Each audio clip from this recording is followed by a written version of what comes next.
Hey everyone, this is Veronica Wasek with 5-Minute Bookkeeping, and in this video I'm going to talk about Shopify to QuickBooks Online integrations and do a brief review.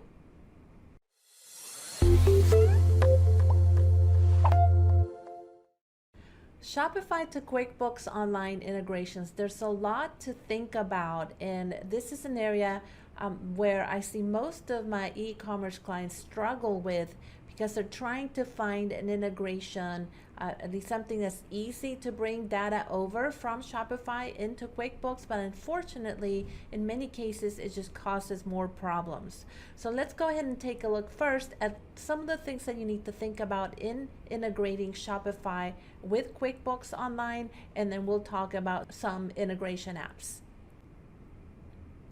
In a previous video, I had talked to you about reconciling Shopify sales and QuickBooks Online. And the main point I was making was that on the Shopify side, you have income, you have other components and additions and deductions to income, whether it's returns and refunds, sales and taxes. But on the QuickBooks side, what we see is amounts being received net of fees. And they are listed and shown by payment processor or payment gateway. So you might see payments received from Shopify Payments, PayPal, Amazon, as well as any fees that are deducted from those deposits, and also any other payments that you receive from your payment processors. So it does make things tricky in being able to reconcile that. So when we're looking at then Shopify integrations with QuickBooks Online, there's some complexities that we have to keep in mind. And here are the things that I don't recommend and the things that I do recommend. So let's go ahead and take a look at that. And you might use this in making a decision as to which app is the best fit for you. So number one, for the features that I don't recommend, is bringing over detailed transactions into QuickBooks Online. If you're a high volume seller, bringing over the details into QBO is just not necessary. That's just a lot of data that's cluttering up your database. It will slow things down eventually, so there's no need to do that. So if you're a low volume seller, then you might do that in the beginning, but as you grow and as you have more volume, you need to be looking for an app that brings over summarized transactions into QuickBooks. Next is the fees and deductions are not broken out. So if you have an app that is not breaking out sales, refunds, returns, sales taxes, and any other deductions, then it's not a good integration. Next, there's no reconciliation of amounts received. As I said before, you have amounts that, you have your sales amounts in Shopify, but then you have the amounts received coming into QuickBooks by payment processor. And if there's no reconciliation between the amounts in Shopify and the amounts that you receive, then it's just going to add more work. Next is what I call a bad account mapping. So basically, even though you can bring in those transactions from Shopify, you have to be able to tell that app where is it going into QuickBooks, and you have to be able to have some way to manage that. What I see most of the time with the e-commerce clients that I work with, the Shopify clients that I work with, is that they don't manage that integration, that account mapping between Shopify and QuickBooks, and then transactions just go into the wrong accounts, and it's messing up the books. And finally, an inventory sync. I don't recommend trying to bring over detailed inventory data from Shopify into QuickBooks. And the reason is that I just don't think it's a sustainable process. QuickBooks Online, as far as its inventory functionality, is quite limited. And it's not the best place to manage inventory. What I do recommend, if you get to the point where you do need to manage inventory, and especially multi-channel inventory, is to do that in a separate cloud inventory app.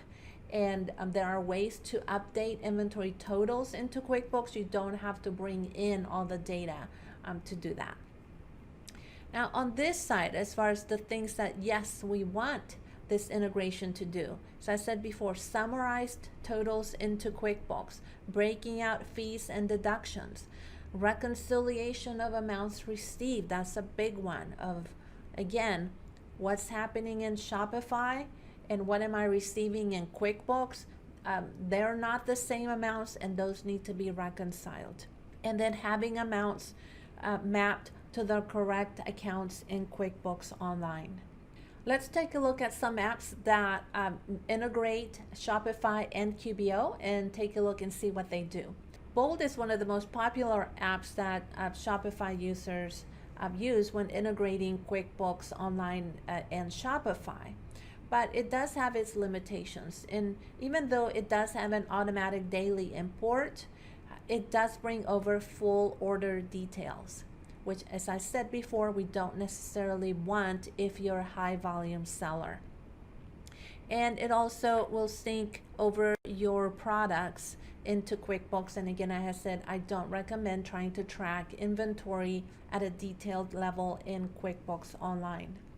Next option is A2X, and A2X is a really good option for doing the integration. And the reason is because it brings over summarized totals into QuickBooks. It actually gives you the option, but I definitely recommend bringing in just summarized data.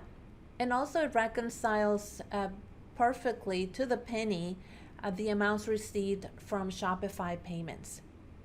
There's a drawback though, and you would have that with any app, is that it will reconcile Shopify payments, but it doesn't reconcile for you any other amounts received from payment processors. So for example, if you're using Amazon payments, then you would have to go into your Amazon Central account to get the amounts received and fees deducted in order to be able to get the correct amount recorded in QuickBooks and be able to reconcile back to Shopify.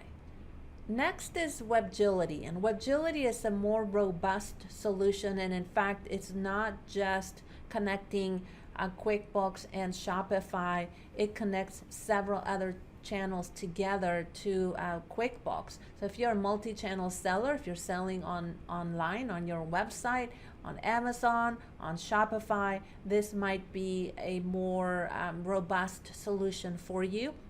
They do automatically post and track and sync all orders, expenses, fees, and shipping costs.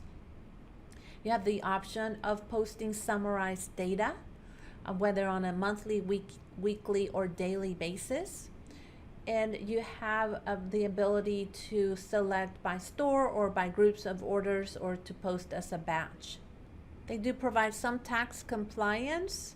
I'm not sure what that looks like, but they do have plans starting from only $39 a month. So even though it is a robust solution, they do have some, what I would say, reasonably priced plans to start out. Next is FlowLink, and FlowLink is an even more robust app for connecting, again, not just Shopify and QuickBooks Online. It connects a whole lot of other apps, so not just multi-channels, but also Salesforce, MailChimp, and several others as well. FlowLink is attempting to really streamline and automate workflows between different solutions. They are a more robust solution, and their plans start at $100 a month. The app that I recommend for integrating Shopify and QuickBooks Online is A2X. And it's for the reasons that I gave you before. You have the option of bringing in summarized totals. It doesn't try to bring in any detailed inventory amounts. It does have a reconciliation between Shopify and Shopify payments. They have great support, a great team at A2X. And make sure that you check the description box below. I have a discount code that you can use for A2X. So there you have it, my quick review of integrations between Shopify and QuickBooks Online.